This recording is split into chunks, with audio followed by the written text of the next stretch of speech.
Hello YouTube, it's Lion here with Hobbies of Man once again, and today we are doing another manga haul. Today we are going to talk about the books that I bought this month of June of 2021. So I actually bought a lot of stuff, more than I anticipated, but partially it was because there's an opportunity that came up with my personal life that allowed me to get some manga that I wouldn't have gotten otherwise. And that's that next month, the first 2 weeks of July, which also happened to include my birthday. I'm going to Mexico. I'm going to go visit some family in the north of Mexico. And taking that opportunity, I decided to order some manga that isn't available in English, which is really cool. I really enjoyed that. I thought it was really awesome. And I spent quite a bit of money on that. And then I wasn't going to buy any manga this month. But then I managed to find opportunities to buy manga. So yeah, now I have some stuff that I borrowed from a friend that I want to show off.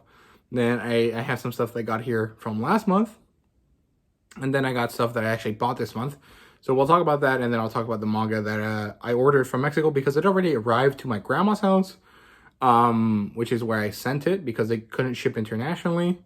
But I don't have it with me, so I will show you guys in a separate haul video in the middle of July when I come back from Mexico. So that's pretty exciting. So let's get into it. The first two things I have here are Beauty and the Feast. This is my buddy Robert. He let me borrow this, and I really enjoyed this. I actually read it really fast. There's nothing really heavy here. It's a very easygoing story. Basically, it's this older woman, about 28 years old, or 30 years old, something like that, feeding a high school kid that lives alone, that doesn't have any family around him. And she basically kind of develops a relationship of some sort. I'm not really sure it's romantic. I'm pretty sure it's more on the kind of platonic but meaningful kind of way with him, based around the food that she prepares for him. And I really like it. I thought it was really cute. It's very interesting. I really enjoy food manga, and I think this one is particularly good because I really enjoy the whole kind of idea that it has about food being wonderful and about food being meaningful, and that it's always great when you make food for someone and they enjoy it, which is one of the reasons why I like cooking, right? So yeah, I thought it was really enjoyable. I really liked it. I thought it was really cute, and I like the art style. It's very cutesy. I don't know how to describe it. I just like it. It's very cute. It's very easy to read. It's very short. There's really nothing too heavy here, but it's just really enjoyable. I will do a first impressions review of that one soon. I'll probably have it in the middle of July. I do have a lot of content that I couldn't get out this month that I'll be doing in the first 2 months of the first 2 weeks of July. So I still will have content when I'm out of town. It just maybe won't be as much or as polished as the stuff that I'm getting out now, right? But given that the stuff I put out now isn't really that polished, it shouldn't really be that different. The other thing I have is Komi Can't Communicate Volume 13. Now, I haven't read this, but I really like the cover. I think it's very cute that Komi and the little girl that they met in Volume 12 are together and having fun and doing this kind of cutesy activity together, drinking milk before bed, I think, is what they're doing. And I just enjoy it. I think Komi having an older sister moment with this little girl is very wholesome and very enjoyable because it provides Komi with more humanity, more kind of relatability, I guess. Because there's always been, someone, you probably met someone that was younger than you that you kind of maybe didn't vibe with. I don't think that's the right kind of wording, but they kind of latched onto you and kind of saw you as a good support character for their life and for their kind of current struggles, and I think that's really meaningful. So I quite like it, and I thought it was a very cutesy kind of enjoyable moment, and I really can't wait to read Volume 13. Next, the stuff that got here this month that I ordered last month, which is literally just Captain Harlock, but I still want to talk about it, right? So Captain Harlock Volume 1, which actually came in a little bit damaged. Well, it's not really that bad. I mean, as you guys can see right there, this kind of is coming off, but I'm just gonna leave it like that because it doesn't really have any negative effect. And if I glue it down, it'll probably just make it harder to open, and I'm just gonna end up ripping it anyways. So I'm just gonna leave it alone. I'm not gonna do anything to it. But yeah, this is Volume 1 of the Captain Harlock's Classic Collection.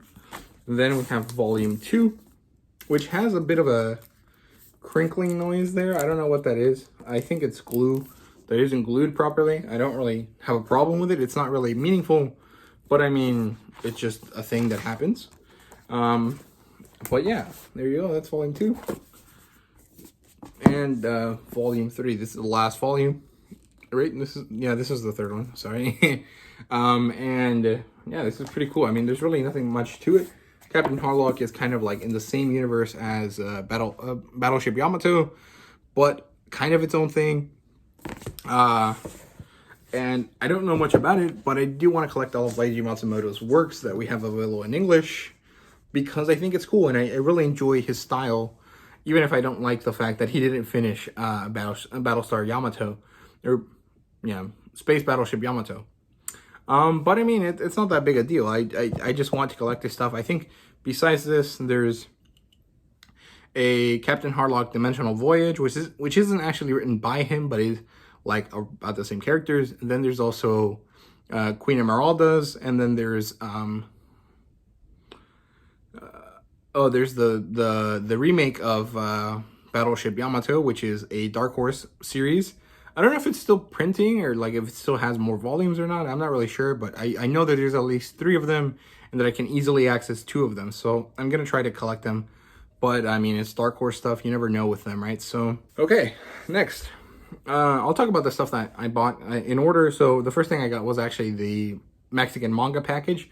I got this from Panini Manga, which is a sub-branch of Panini Comics, which is an Italian company that deals with comics and manga that recently, in the last 10 years or so, moved into Latin America and has been doing stuff for Latin America. Panini Mexico, as far as I know, is actually the largest Panini section in Latin America, and they have been doing a lot of work recently, and they have a lot of manga that we don't have available here in English, because I think the Latin American manga community pays more attention to adults than young kids and teenagers, and so they print stuff that is more relevant to adults or more important to adults than children, as well as the popular Shonen Jump titles. So they end up having a lot of stuff that a lot of us wish we had here, but that is very unlikely to get printed.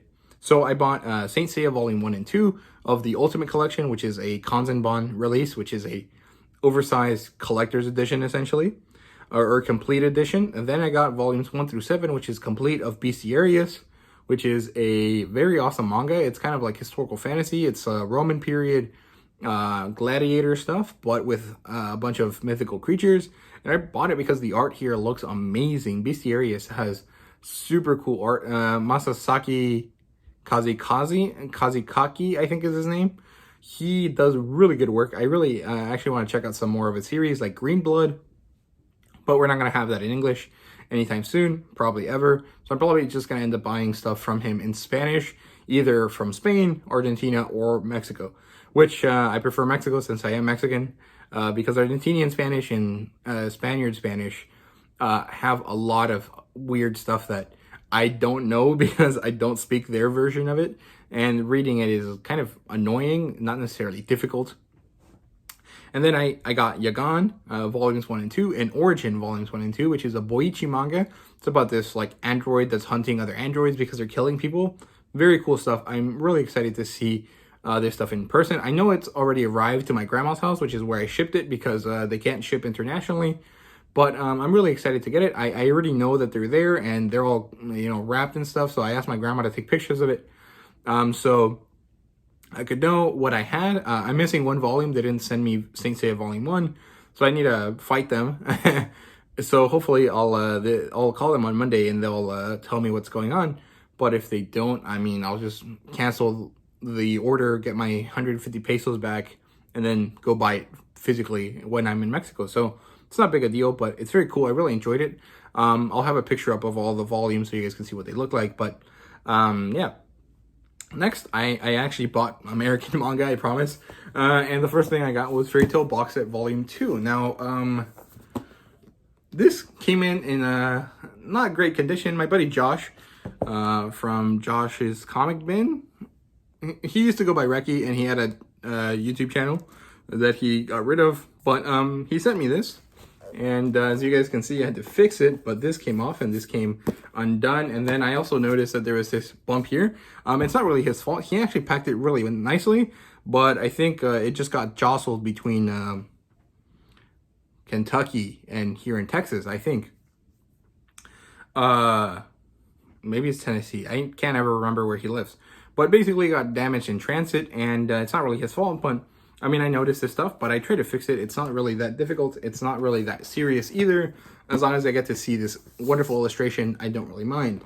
Yeah, that's really all there is to say about it. It's from 12 to 22, so it's a 10 volume set. 1, 2, 3, 4, 5, 6, 7, 8, 9, 10, 11 volume set. And yeah, I think this covers up to the end of the war on Fairy Tail versus Fairy Tail. I can't remember the name of the arc, but it's like the Thunder Palace thing where they fight Loxus, which is really awesome. I really like that arc. I think it's very cool. And yeah, nothing much really to say about Fairy Tail besides the fact that I love it. I really enjoy Mashima's work, and Fairy Tail is really meaningful to me, so I'm really happy to have the second box set. As you guys see right there, I fixed my shelf so it has the first box set there, and then here Mashima's works up there. Next, I got some stuff from going to eat lunch after my sister's birthday. Me, my sister, and my buddy Robert went to have some lunch together. And then we went to Kinokuniya and then to BAM right before the sale started, which kind of sucks, but I mean, I still got some volumes, so it's not that big a deal. I got Fire Force Volume 2 from Kinokuniya, which I'm really excited about. I really like this guy. I think his name is Arthur, and I really like his lightsaber with a crossguard hilt, which is really cool. And I know this lady Hanabi shows up in this volume, and she's awesome. I really like her. I'm really excited to see where this goes. But yeah, I mean, that's all I got to say about Fire Force. I'm really excited to get into it. I really enjoyed the first volume, and hopefully I continue to enjoy it. There's some damage on this volume that I didn't see before, but I mean, I think it was my fault. I'm not really sure, but it doesn't really matter. It's fine. And next I got Reign of the Seven Spellblades Volume 2, and I'm super excited about this. It's basically Harry Potter with swords, with cute anime girls, and that's basically all you need to know. It's badass. It's super awesome. There's really nothing much to say, except that it's a lot darker than you would expect. Actually, I recommend you read the first volume, and don't drop it. Don't DNF it until you read the last page of it. Once you read the last section of it, you'll definitely enjoy it, I think. If at that point you're not sold on it, don't bother getting more of it. I don't think it's really for you, but don't give up on the first volume if you think it's kind of boring at their beginning. It's a very cool magic school kind of setting with a lot darker magic than something like Harry Potter, but also with magic that's a lot more interesting because it has these like additional styles to it. So I'm really excited about it. I'm really hoping to read this as soon as possible and get to volume 3 as soon as they release it. So yeah, and then I kind of went crazy on Amazon. And I mean, I say crazy, but I only bought 2 volumes. But basically, I saw that Vinland Saga Volume 2 was on sale for $12, which is usually at $17. So I was like, okay, let's get it. Let me buy it. And I got Volume 2, which is really nice. I haven't read it yet, but I mean, I'm really excited to get into the story. I really enjoy Vinland Saga, even if I don't like the collection in which they are sold. I think this edition is really weak because it's not very heavy. This is kind of like flimsy. It's not very good, but I mean, the paper quality is fine, so it's whatever. And then I got Vinland Saga Volume 3 just because it was still $17, but I was like, well, I mean, I might as well get it. And yeah, I really like this purple. It's very pretty. I like it a lot. I think this scene with the sunrise or sunset and Thorfinn in the middle is super badass. I'm really excited about it. And that's all I bought. Oh, I also bought Perry Rodan Volume 1. It released early in the month. I haven't read it yet, but I'm really excited to get into it. I'm going to read it on my trip to Mexico, most likely. But yeah, that's all we got to do. That's all I have to show you guys today. So I hope you guys enjoyed this. And if you did, please leave a like, subscribe, and comment down below. Let me know what you thought. Thank you guys so much for checking out this video. I really do appreciate it. And I hope you guys enjoyed it. And see you guys later.